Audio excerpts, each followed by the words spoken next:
Sistema circulatório, fluxo sanguíneo a partir do coração, pulando as coronárias, tá? Então, né, a gente divide em grande circulação, né, e pequena circulação. As artérias, né, a principal delas é a aorta, então vai ter a aorta ascendente, principal artéria que leva o sangue oxigenado do ventrículo esquerdo. Aí você vai ter o arco aórtico, onde vai ter 3 ramos, que é o tronco bracocefálico, artéria carótida comum esquerda e artéria subclave esquerda. Tá? O tronco bracocefálico vai vir para o lado direito e do tronco bracocefálico vai sair 2 artérias, que é a artéria carótida e a subclave à direita. Tá? É exatamente isso aqui, ó. Então você tem aqui, ó, a aorta ascendente um pouquinho mais para baixo, você vai ter os 2 ósseos da coronária, subiu o tronco bracocefálico, onde vai dar a carótida direita, subclave, carótida esquerda, subclave esquerda. Tá? Não tem muito segredo essa anatomia. Tá? E aí a gente vai continuar nelas aí. Esse é o principal, quais são assim, ó, eu sempre gosto de falar das patologias que a gente pode encontrar, principalmente nessa região aqui. Qual que é a principal patologia que a gente pode encontrar nessa região aqui, César? Aneurisma e dissecção, principalmente dissecção. Tá? A dissecção é o seguinte, as artérias, elas pulsam porque elas têm uma camada muscular. E é como se você tivesse camadas assim, ó, tipo um bolo. E você abre um espaço entre uma camada e outra, e o sangue, em vez de circular pela luz, ele vai tentar circular por essa camada e vai causar uma dissecção. Tá? E se você disseca aqui, por exemplo, vai dissecando, ele pode fechar esse ósteo, por exemplo, do tronco bracocefálico, pode fechar esse ósteo da carótida ou da subclávia. Tá? Então você tem a dissecção e os aneurismas. A medicina nesse ponto aqui evoluiu muito, cara, muito. Hoje você resolve a maioria dos problemas dessa região aqui com um stent, né? Colocação de stent ou endoprótese. Você entra aqui na femoral, sobe na aorta e abre um stent ali ou abre uma endoprótese aqui dentro, sem precisar de cirurgia. Até porque muito antigamente, quando não existia a hemodinâmica, era a cirurgia, o paciente ia para a cirurgia e o índice de mortalidade era considerável, né? Porque para mexer nisso aqui, você tem que reimplantar isso aqui, você tem que colocar o paciente em extracorpórea, tá? Colocar o paciente em extracorpórea, eu acho que foi uma das evoluções na medicina assim, que mais evoluiu junto com a cirurgia cardíaca e com a endovascular, foi a extracorpórea. É impressionante, cara. Funciona e funciona bem. Você cateteriza o paciente, né? E aí o sangue ele sai, ele não passa pelo pulmão do paciente, mais o sangue sai do coração, passa por uma máquina, é oxigenado, volta para o corpo do paciente e pode ficar algumas horas assim. 2, 3, ó, quanto menor o tempo, melhor, né? A própria máquina oxigena o sangue? A própria máquina oxigena o sangue. É impressionante, cara. Que você vê como a medicina foi evoluindo, né? Existe agora, eles desenvolveram uma máquina só para isso, que é o ECMO, né? Eles desenvolveram só para manter quando o paciente tem algum problema pulmonar muito grave, eles desviam o sangue do paciente, oxigenam o sangue e jogam o sangue de volta quando o pulmão não está conseguindo oxigenar. No Covid foi bastante utilizado aí, né? E salvaram algumas vidas, mas tem custo também, né? Não é barata, né? Tá? Dúvidas sobre essa parte aqui, gente? Então, ó, tronco bracocefálico vai para o lado direito, jugular, ou carótida esquerda, subclave esquerda. Artéria vertebral, ramo da subclávia, lembra? Vertebral, ela vai lá para trás e vai formar um polígono, que é o polígono de Willis, lá para a circulação cerebral. Então, subindo na artéria carótida comum, que é essa aqui, ela vai se bifurcar em artéria carótida interna e a carótida externa. Bem aqui a gente tem uma região chamada de... Como é que é o nome dessa região aqui? Bulbo carotídeo. E qual é a função do bulbo carotídeo? Ele tem vários receptores, tá? Ele tem baroreceptores. Ele tem alguns, além dos receptores de pressão, ele também tem receptores de frequência cardíaca. Bem aqui você tem um nervo vago que passa junto aqui. Se você fizer a estimulação do bulbo carotídeo, fizer a estimulação do nervo vago, você pode provocar um reflexo vagal no paciente e provocar bradicardia nele. Então, quando o paciente, por exemplo, tiver uma arritmia cardíaca, tiver uma frequência, você está lá no teu pronto atendimento, o paciente chegou lá com uma frequência 200, 220, 240 e ele começa a ficar sintomático porque o coração está batendo tão rápido e você quer baixar essa frequência cardíaca, você pode fazer massagem do bulbo carotídeo, estímulo vagal, né? Na realidade, o que você tem que fazer é um estímulo vagal. Massagear o bulbo carotídeo é um dos reflexos vagais que você pode fazer. Existem diversos outros reflexos vagais. Vocês sabem quais outros são? Qualquer outro reflexo vagal? Doutora? Você? Não? Ninguém chuta outro reflexo vagal? Reflexo do vômito. Você pode provocar um reflexo vagal. Se você fizer compressão do globo ocular do paciente, você também pode provocar um reflexo vagal no paciente. Tá? Se você fizer mudança de decúbito muito rápido no paciente, você pode provocar também reflexo vagal no paciente. E é instantâneo. É instantâneo. Quer ver? Como a gente está com tempo, eu vou mostrar para vocês. Posso?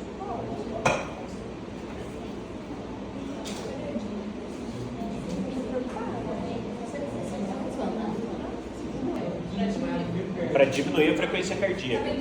Porque a partir do momento que você tem uma frequência cardíaca tão alta, você não consegue dar tempo do coração esvaziar e encher, esvaziar e encher. Você tem que ter uma contratilidade. A hora que o coração está contraindo e relaxando, a hora que ele relaxa, tem que encher de sangue. Se ele bate muito rápido, às vezes ele bate vazio. E aí dá um baixo débito no paciente. O paciente pode até desmaiar por causa disso, frequência cardíaca muito alta. Acima de 180, 170, 180, o paciente pode apagar por causa disso. E aí existem medicações para fazer isso e existem manobras. Meu foi 198 correndo. Mas aí você estava no estresse, né? Ele estava em repouso. Ele estava em repouso com 209 de frequência. Quando você está numa atividade física, você tem até um limitador, né? O ideal é que você não ultrapasse uma frequência cardíaca máxima, porque senão você pode, o coração ele bate tão rápido que ele vai fazer um baixo débito, você pode desmaiar por causa disso. Como é o nome da manobra? Essa que eles fizeram é uma manobra de Valsalva. E aí você faz um estímulo vagal, você provoca um estímulo vagal no paciente. E algo que você vai Compressão do globo ocular, massagem do bulbo carotídeo. A única coisa que você tem que tomar cuidado com a massagem do bulbo carotídeo é no paciente idoso, tá? Porque o paciente idoso pode ter placa de ateroma. E você nunca vai fazer massagem do bulbo carotídeo com as duas, nas duas, de jeito nenhum. Porque senão você vai interromper o fluxo sanguíneo central, né? Você vai interromper o fluxo sanguíneo. É sempre de um lado ou do outro, nunca dos dois lados. Professor, e a síndrome do vaso vagal? Hã? A síndrome do vaso vagal. Alguma coisa causou um estímulo e geralmente causa uma hipotensão no paciente. O paciente apaga, né? Tá? O paciente... Bum. E se o paciente caiu, uma manobra de Valsalva para fazer um estímulo vagal. No caso, quando o paciente deita, é uma defesa do nosso organismo esse desmaio. Porque se eu estou de pé, o meu sangue ele tem que ir contra a gravidade para irrigar meu sistema nervoso central. Se eu deito, a gravidade, a força da gravidade que o meu organismo está fazendo é menor. E se eu elevo os membros inferiores do paciente, eu favoreço com que o sangue das pernas volte para o sistema circulatório central de novo. Então é deitar o paciente e levantar os pés dele, se você não tiver muita coisa para fazer, né? Tá? Professor, eu já passei por uma situação assim. Estava descendo um morro de moto, fazendo trilha. E acordei no chão com a moto ligada do lado e um apagadão.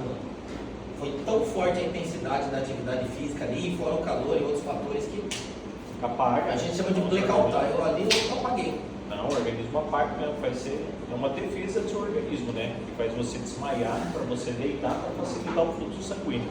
Fui até fazer um check-up, depois não tinha nada. Foi justamente por esforço. Tá? Então vamos lá. Aí você vai ter a artéria carótida subindo aqui no pescoço e ela vai se bifurcar em artéria carótida interna, que vai ligar o sistema nervoso central, e a carótida externa, que liga as estruturas extracranianas, face, couro cabeludo, pescoço, todas as outras. Né? Tá? Ponto de bifurcação, né, comum da gente ter placa de ateroma, podendo levar o paciente a um AVC isquêmico. Então tem que tomar cuidado na hora da massagem do seio carotídeo. Você pegar uma senhora mais idosa, assim, às vezes.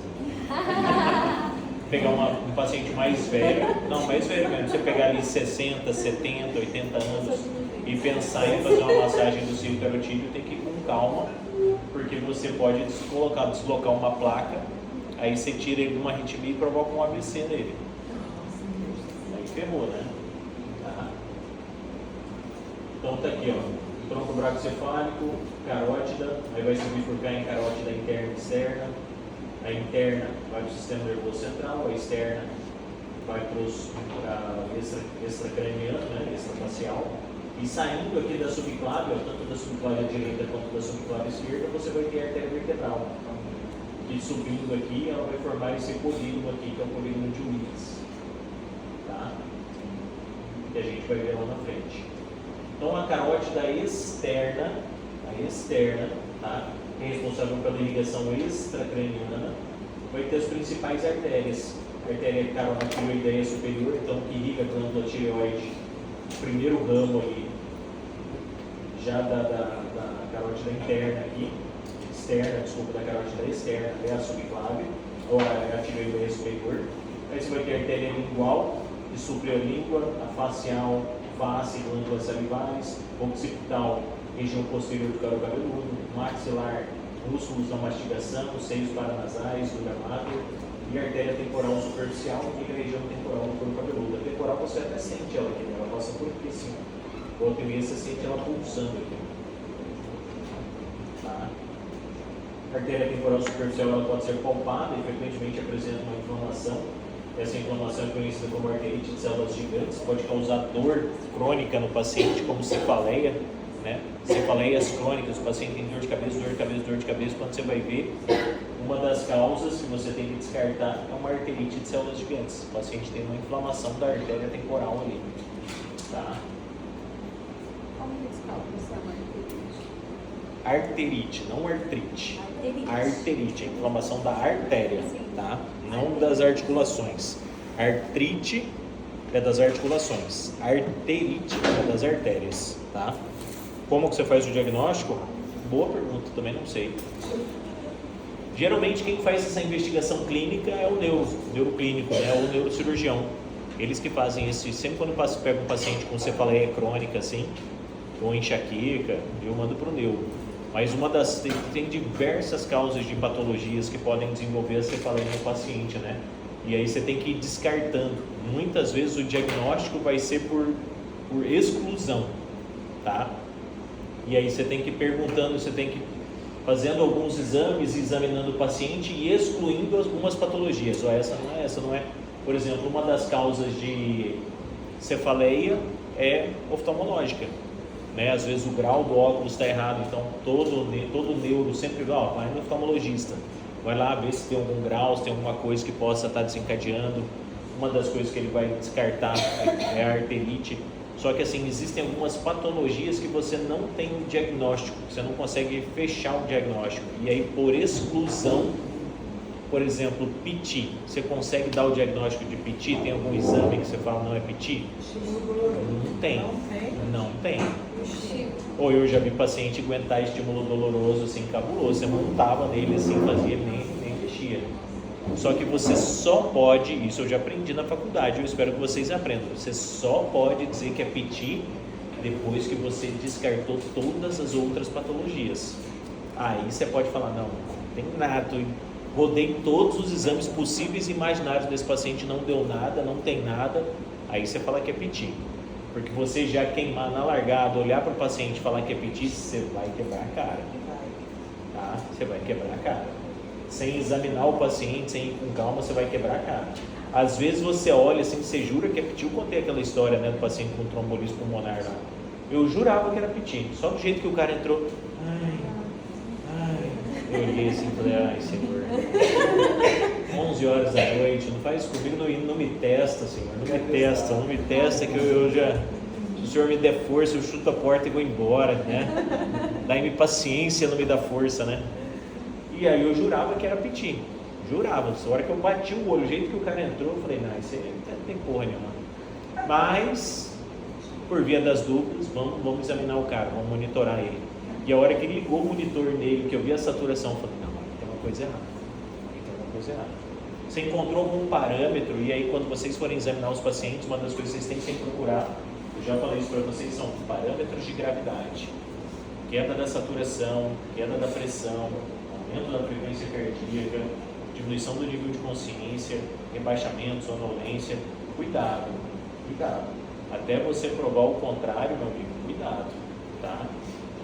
Teve um vozinho esse tempo atrás, eu vi a reportagem, eu não lembro onde é que era, mas não era aqui em Belém lá não, que o vozinho, ele estava dirigindo um carro, bateu o carro, acho que ele atropelou alguém, essa pessoa ficou grave, todos foram levados para o pronto-socorro, e aí acharam que o velho estava alcoolizado, e o velho não estava alcoolizado, ele tinha tido um AVC, largaram o velho lá, indo lá, para cuidar dos outros, porque estavam achando que ele estava encaixaçado e provocou o acidente, atropelando todo mundo lá, mas não, ele teve um AVC, e ele morreu também depois. E aí foram fazer o diagnóstico, na necrópsia. Você vê a merda, né? Então cuidado, nem sempre, nem nunca na medicina tem que ir com calma, cara. Examina. Outra coisa que eu aprendi quando você faz pronto atendimento, você faz atendimento uma vez, eu fui fazer no SAMU, eu fui fazer um atendimento, um treinamento de atendimento a múltiplas vítimas lá em Curitiba. Curitiba era referência em atendimento de múltiplas vítimas. Cara, é massa, é legal. Porque assim, a hora que você aprende a cinemática do negócio, você entende como realmente acontece, por exemplo, mas aí a gente está falando de catástrofes, assim, por exemplo, você está lá numa feira agropecuária, de repente cai uma arquibancada inteira lá, 100, 150 pessoas. Quem são os primeiros que chegam no pronto-socorro? Geralmente quem consegue andar ou quem está assim, razoavelmente bem. Porque o cara quebrou uma perna, um braço, bateu, uma contusão, e isso lota o serviço de saúde e você não consegue atender os mais graves. Então, quando você chega num atendimento com múltiplas vítimas, vai atrás de quem está quietinho. Vai atrás do cara que não consegue nem falar. Esses dias atrás a gente pegou uma assim lá aqui no pronto-socorro de Vilhena. Eu estava de plantão e aí chamaram a gente de um acidente aqui na estrada de Juína. Chegaram 4 vítimas ao mesmo tempo. E aí aquele piseiro no pronto atendimento tinha uma senhora bem no canto assim, não falava nada, não reclamava de nada. Eu falei, olha, essa aqui, vamos atrás dessa aqui. E todo o resto, todo gritando, gritaria, não, é essa aqui. Vamos levar essa aqui primeiro para o ultrassom. Fez o ultrassom, tinha fígado rompido, rim rompido, baço rompido. Aí a gente já levou ela direto para o centro cirúrgico. Aí eu já liguei para os outros amigos, para os outros colegas, falei, preciso de mais gente aqui, porque só nós não vamos dar conta. Todos os outros 4 foram para a cirurgia, era um em cada cirurgia. Da paciente que eu operei, eu tirei o baço, o rim, um pedaço do intestino delgado e um pedaço do fígado que rompeu. Essa paciente foi a óbito depois, a UTI, 2 dias depois. O outro era um gurizinho que estava dentro do carro com cinto de segurança, não andem com a bexiga cheia, explodiu a bexiga do gurizinho. Explodiu a bexiga, ele estava com a bexiga cheia, o cinto rompeu, lacerou o intestino delgado, rompeu a bexiga. Pô, foi só catástrofe, cara, só. Mas a que estava mais grave era a que estava quietinha e ninguém estava examinando ela. O gurizinho saiu, só essa mulher que faleceu. Acho que teve um que faleceu no local, nem trouxeram, e ela depois, 2 dias depois. Sangrou um monte. Uma pergunta, mas de curiosidade mesmo. Quando tá nesse momento, e aí você de mais médico, e os médicos são obrigados a ir, né? Não são obrigados, né? Mas a gente sempre vai, né? A gente sempre vai. Recebe por hora extra? Nada, nem um obrigado. Eles receberam um obrigado porque depois eu liguei e falei, ó, obrigado, valeu gente, obrigado. Mas não era plantão deles, não estavam nem de sobreaviso, nem nada, vai se quiser, se tiver disponível, Mas é assim a vida, uma mão Isso, lava a outra. aí Você se não fica está devendo uma pra eles exatamente. E também. se não tiver disponível, paciência, vou operar um por vez, vou operar um mais grave, depois o outro, depois o outro, depois o outro, e assim vai. Tem uma série muito interessante, para a gente conseguir visualizar uma situação como essa, a série chama The Pit, se passa no hospital de Pittsburgh. E aí um cara chegou com um fuzil num show e fuzilou um monte de gente dentro desse show lá e foi chegando. Primeiro quem conseguia andar, isso e aquilo, aí depois chegaram os casos graves. E eles mobilizaram a equipe dos dois plantões. Quem ia sair ficou, chegou outra equipe, virou aquela galera, virou uma medicina de guerra. Virou um cenário de guerra. Mas é bem legal, aí quando você aprende medicina assim, você divide em 3 zonas, vermelha, amarela e verde. Quem consegue chegar andando vai indo direto para verde, aí você põe um médico lá. Ou geralmente um técnico e um enfermeiro para ir triando já é o suficiente. Na amarela já vem os pacientes mais que precisam de um pouco mais de atenção, e no vermelho mais ainda. De preferência um médico na amarela e 2 médicos na vermelha. E aí você segura ao máximo o que você conseguir os verdes e os amarelos no local e vai mandando os vermelhos. Aí depois, devagar, você vai dando vazão aos outros, de acordo com a gravidade. Porque senão você lota um hospital, principalmente aqui em Vilhena, que só tem um hospital regional. Se acontece um acidente, assim, múltiplas vítimas, assim, você enche o hospital, assim, em questão de minutos, assim, você não tem mais onde botar gente, né? E aí sim, aí vira aquela zona, né? Aí você não sabe o que é o que, fica batendo cabeça, tem que ver a qualidade da atendimento lá embaixo. Então vamos lá, galera. Aí você vai ter então o carote, daí vai ter os ramos, ó, tá? Todos os ramos, couro cabeludo, região posterior, tá? Então, tireoideia superior, lingual, facial, occipital, maxilar, temporal, tá? São todas essas artérias. A artéria carótida interna, né? Entra no crânio pelo canal carotídeo, se divide nos ramos mais importantes. A artéria oftálmica, que supre, né? Suprimento para o olho, para a retina, e a artéria cerebral anterior, que irriga o lobo frontal, na parte do corpo caroso, e a artéria cerebral média, que irriga a maior parte do cérebro, incluindo áreas motoras e sensoriais. Então, geralmente, quando você tem uma obstrução, né, os principais AVCs isquêmicos vão acontecer aqui na artéria cerebral média. Geralmente é mais calibrosa, mais reta, então quando chega um coágulo, vai para essa região e geralmente ele vai entupir já aqui é a carótida externa, né? Então a carótida interna, ela vai entupir ramos mais periféricos, né? E vai deixar lesão.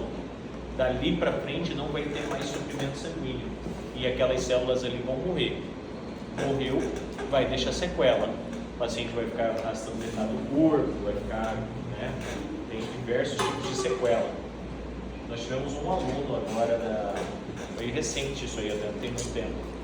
Ele era do quinto ou sexto ano de medicina, acho que é do 6º ano já, estava quase para formar, acho que ele vai vir a formar no final do ano agora, lá na Uninasal. Ele começou com uma arritmia, ou ele já tinha essa arritmia, aí ele foi fazer um estudo eletrofisiológico com uma radioablação em Curitiba. Ele fez, deu certo. 48 horas depois do procedimento, ele evoluiu com um AVC isquêmico. O coágulo se desprendeu, parou e ele ficou sequelado. Não fala, não anda direito, não reconhece as pessoas. 6º ano de medicina. Hã? Não consegue voltar, não. Por enquanto, não, né? Vamos ver se. Difícil, bem difícil. Então você vai ter aqui as artérias vertebrais, né? Lembra de quem que elas são ramos? De quem que são ramos das artérias vertebrais? Subclávia, direita e esquerda. Lembra aqui, ó. Aqui, ó. Subclávia, artéria vertebral, subclávia, artéria vertebral. Tá? Então vai formar a artéria basilar e vai ter aqui a artéria cerebral posterior, né? Comunicante posterior, cerebral superior, cerebral média, comunicante anterior. Tá? São as principais artérias que vão irrigar aqui o sistema nervoso central. Todas as áreas aqui são nobres, né, gente? Todas. Né? Você pegar a região cerebelar, por exemplo, é responsável pelo nosso equilíbrio, uma área pela fala, outra área pela memória, outra é sensorial, outra motora. Então, qualquer AVC que você tem aqui, ou hemorrágico ou isquêmico, né, lembrando que o mecanismo fisiopatológico dos dois AVCs são diferentes, né? O hemorrágico é diferente do AVC isquêmico. O AVC isquêmico vai formando ali uma placa de ateroma, uma plaquinha de gordura, vai formando, belo dia ela se desprende e vai causar um êmbolo, né? Esse trombo se desprega e vai causar um êmbolo e ele vai parar na artériazinha mais fininha, no raminho mais fininho aqui. Daí para frente não vai suprimento sanguíneo e vai deixar sequela. O AVC hemorrágico é um pouco diferente. Se você pegar uma mangueira nova e socar pressão nela, ela vai aguentar. Só que a gente vai envelhecendo, e a mangueira também, e ela vai ficando enrijecida. Se você socar pressão nessa mangueira, ela vai romper, vai rompendo os vasos mais finos. E aí você vai ter um sangramento aí, também vai faltar suprimento sanguíneo para aquela parte do cérebro e daí vai deixar sequela. Eu sempre falo para todo paciente, perdeu, não volta mais. Essa área isquêmica, essa área que faltou a vascularização, que faltou o suprimento sanguíneo para aquele determinado órgão, vai ficar com uma sequela. Se é no sistema nervoso central, vai deixar sequela ou motora, ou na fala, ou na deambulação, ou no sensório, ou no equilíbrio, em alguma coisa vai deixar. Um infarto do miocárdio, o trombo se deslocou, entrou na coronária lá e entupiu lá na frente. Parte daquela parte do coração não vai se contrair mais, tá? Não contrai, perdeu. Então o paciente pode ter graus de insuficiência cardíaca, porque o coração ele vai contrair e vai conseguir jogar o sangue todo para frente, porque aquela parte do músculo ali já está enfraquecida, já não contrai igual o restante do resto do coração. As artérias vertebrais do polígono, né? As artérias vertebrais são ramos da subclave que entram no crânio pelo foramingário, tá? Onde se une para formar a artéria basilar, e o polígono de Willis é uma rede de artérias, né, localizada na base do cérebro, que conecta o sistema carotídeo, vértebro basilar, garantindo a irrigação cerebral redundante. Então você vai ter aqui as principais, né, cerebral anterior, comunicante anterior, carótida interna, cerebral média, cerebral posterior, comunicante posterior, né? E quais são as principais patologias que podem acontecer nessa região? A principal delas é o aneurisma, né? Pode se romper, causando hemorragia subaracnoideia, oclusões arteriais que podem ser compensadas pela redução do risco de isquemia em algumas áreas, mas o principal aqui é o aneurisma, e quando ele rompe, nessa localização, aí dependendo da localização, é papum, né? Tá? Que nem a antiga ex-primeira dama, né? A ex-esposa do Lula, ela faleceu com aneurisma cerebral. Teve um aneurisma e morreu, não tem jeito. E aí a gente está na fé que ele vai visitar ela o mais possível. Nada contra ninguém, mas estamos na reza, então. Mentira. Rezar para os outros morrerem. Tá? Então esse é o polígono, gente. Tá? Vocês tiveram isso aqui na neuroanatomia, não? Sobre a vascularização? Não teve? Sei lá, teve Não? um pouquinho, passou sim. Teve. Tem sim, um Aqui pouquinho. teve. Né? Só não cobrou na prova, mas teve. Ele cobrou mais do cerebelo. Agora ele Não, é do cerebelo ele cobrou. Nós Porque estamos assim, com vocês aí. Isso aqui né, é a base da neuroanatomia, é a vascularização. Você tem que saber a vascularização, até porque os principais problemas que a gente pode ter no sistema nervoso central são os vasculares. Aneurisma, rompimento, oclusão, isquêmico, né, causando isquêmico, são as principais alterações que você vai encontrar nessa região aí. É raro você encontrar, por exemplo, que nem arterite temporal, que é uma inflamação da artéria, são mais raras, né? Geralmente são patologias autoimunes que vão provocar essas arterites, vão provocar essas inflamações, mas são bem mais raras. Tá? O sistema vértebro basilar, as artérias vertebrais, elas convergem para formar a artéria basilar e irriga o tronco encefálico e o cerebelo. O tronco encefálico, para vocês terem uma ideia, é onde o sniper, quando vai dar um tiro, ele mira, na região do tronco. Tá? Que é um triângulozinho que você desenha aqui, se você acertar aqui, é a mesma coisa que você pegar um botão de desliga, só girar a chave do truco. O paciente ele perde todo e qualquer reflexo, não foi você desligar uma chave, desligar uma luz. É impressionante, cara. É impressionante. Se o cara acertar bem nessa região do tronco encefálico aqui, acabou.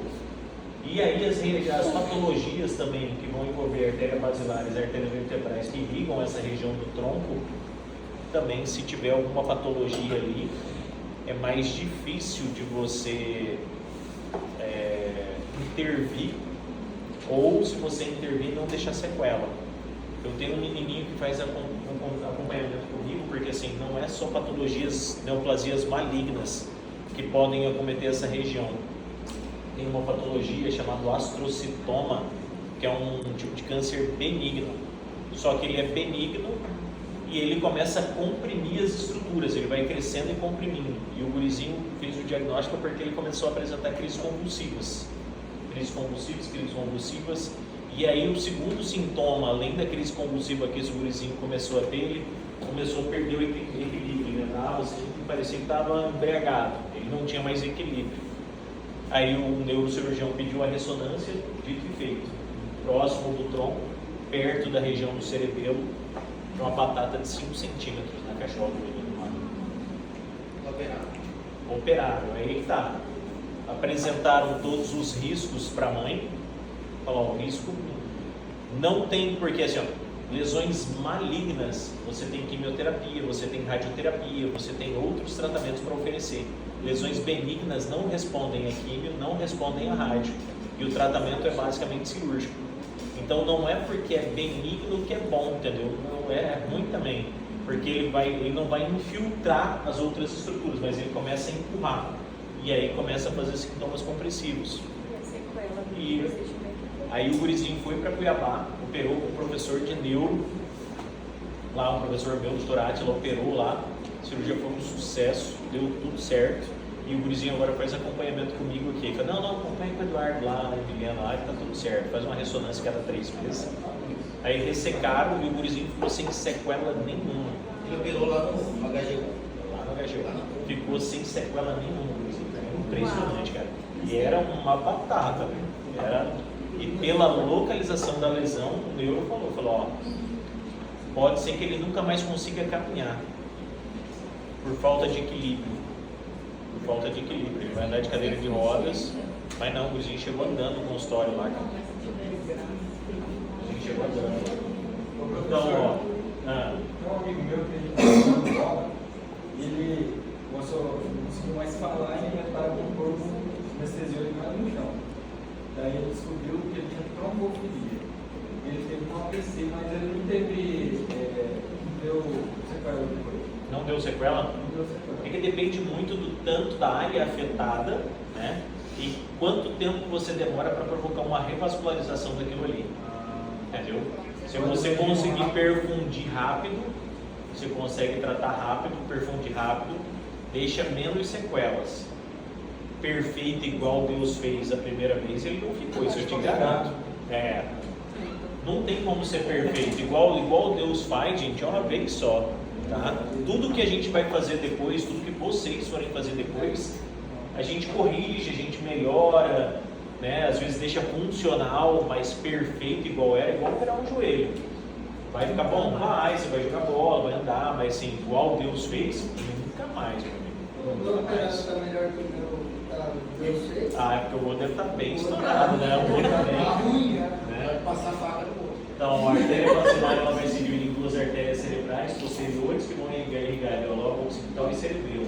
Então, oclusões podem pegar coordenação, equilíbrio, visão, tá? Então, pode deixar déficit de tudo quanto é parte. A aorta descendente, e aí a gente já está descendo de novo, então. A gente subiu com as carótidas e agora a gente vai descer para a aorta descendente. A aorta descendente, né? Você vai ter a parte torácica, que é a parte superior. Ela vai percorrer o tórax, dá origem a vários ramos para suprir os órgãos torácicos e a parede do corpo. Então você vai ter as artérias intercostais, que elas vão percorrer aqui embaixo de cada costela, você vai ter as artérias intercostais. Elas vão irrigar os músculos intercostais e a parede torácica. Você vai ter as artérias brônquicas, que vão levar o sangue arterial para os pulmões. Você vai ter as artérias esofágicas, que vão irrigar o esôfago. O esôfago é um dos órgãos mais irrigados dentro da cavidade torácica, que é o esôfago. É uma das cirurgias mais chatas e difíceis de serem realizadas ali, porque você vai ligando os vasos que é ramo direto da aorta. É uma pressão lascada, cara. Na hora que sangra aquilo ali, meu amigo, o sangue jorra com vontade. Você conseguir parar um sangramento ali, às vezes não é fácil, tá? Artérias pericárdicas, né? O pericárdio que vai envolver o coração, aquela membrana fibrosa, né? Então vai fornecer irrigação para o pericárdio. Então os aneurismas de aorta torácica podem afetar diversos órgãos: brônquios, esôfago, veia cava superior, causando compressão, sintomas, tosse, dificuldade para engolir, causa uma congestão venosa, tá? E aí ele vai descendo aqui, ó, vai lançando todos os ramos aqui, ó, intercostal, parede torácica da aorta, e aí você vai dando os ramos aqui, esôfago, até você chegar no diafragma, tá? Volta aí, por favor. Já.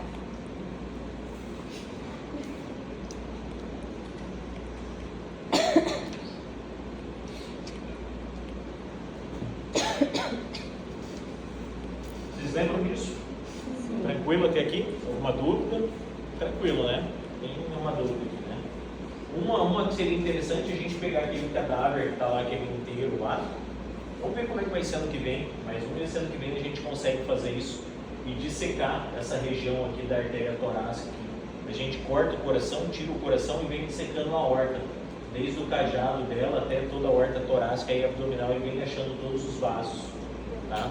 O que provavelmente vocês não vão conseguir ver vão ser as artérias esofagianas, porque são bem finas, né? Mas tem bastante, então provavelmente elas já devem estar colabadas aqui, você não vai enxergar, mas os principais ramos a gente consegue ver, tá? E aí a gente entra na aorta abdominal, que começa a atravessar o hiato, né, a aorta do diafragma a nível de T12. É importante a gente ter essas ideias, né, dos dermátomos. Vocês tiveram isso na neuro? Os dermátomos? T12, umbigo é o quê? Não? Vocês não tiveram nada de dermátomo? Não, mentira, né? Sério? Eu acho que não. Não? A altura dos mamilos. Nós estamos em T. Porque assim, ó, qual a importância disso? Qual a importância dos dermátomos? A importância dos dermátomos é para quando você for fazer o seu exame físico. Porque a primeira coisa que a gente vai fazer no paciente é exame físico. Então, por exemplo, se o paciente vem lá de um acidente, de um capotamento, aí você fala, tá tudo bem com o senhor, eu não consigo mexer minhas pernas. E aí você tem que testar para você ver aonde que você vai estudar nesse paciente. É cervical, é torácico, é lombar? E aí você vai testar a sensibilidade do paciente. Ah, você sente aqui?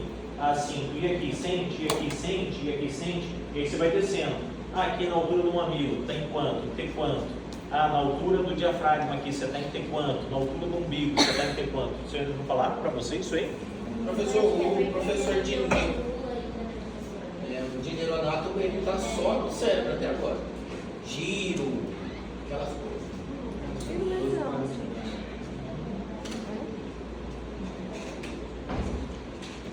O Ângelo Machado tem uma definição bem grande.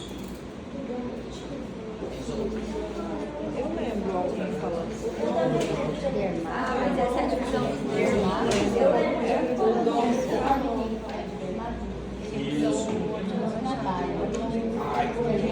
Mas eu não lembro das divisões, não.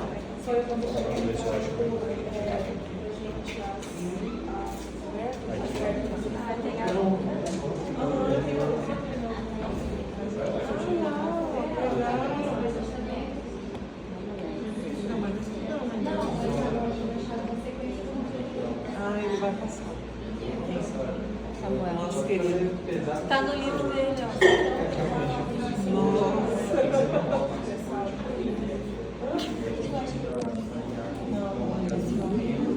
Mamilo, região cervical, qual é a transição? Então, região da clavícula aqui, ó, fúrcula, C4, T1, membros superiores também é mais difícil, mas é bom vocês decorarem também. Parte interna é 1C, parte da... Tem que ter até um macetezinho de decorar esses dermátomos aí, principalmente para a prova. Mas é interessante principalmente para quando vocês forem fazer exame físico. Ou para quem, por exemplo, for fazer anestesia, aí o cara vai lá, faz uma hack, ele quer saber em que altura que está o bloqueio dele. Ah, eu quero que o meu bloqueio chegue até determinada altura. Ah, então altura do mamilo, altura do umbigo, altura da fúrcula. né? Que é a altura que está. Importante vocês estudarem isso aí, tá? Para a prática clínica de vocês. Importantíssimo.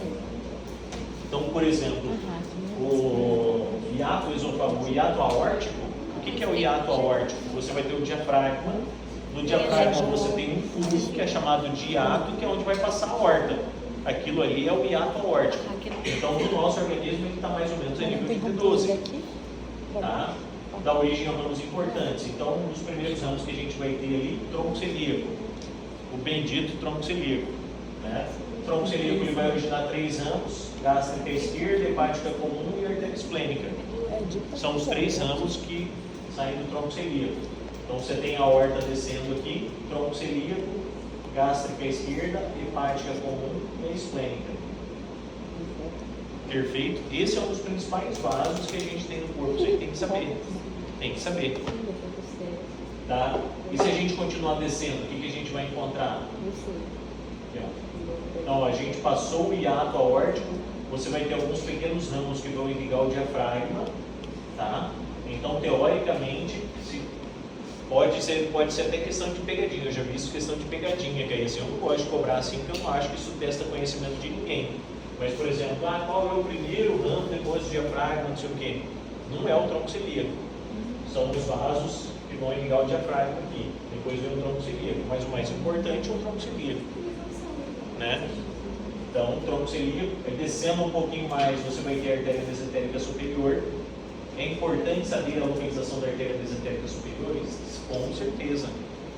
Lembrando que a artéria mesentérica superior, né, ela vai irrigar a maior parte do intestino delgado e a primeira parte do cólon, que é o cólon ascendente e um pedaço do transverso. Isso é irrigado pela artéria mesentérica superior. Depois você vai ter as artérias renais, as artérias mesentéricas, a artéria mesentérica inferior, que vai suprir o cólon transverso, descendente, sigmoide e o início do reto. Tá? Então, você pode ter aqui a síndrome do enforcamento celíaco, que é uma incompressão do tronco celíaco pelo ligamento arqueado, que pode causar dor abdominal pós-prandial, isquemia mesentérica. Já operei algumas isquemias mesentéricas aqui.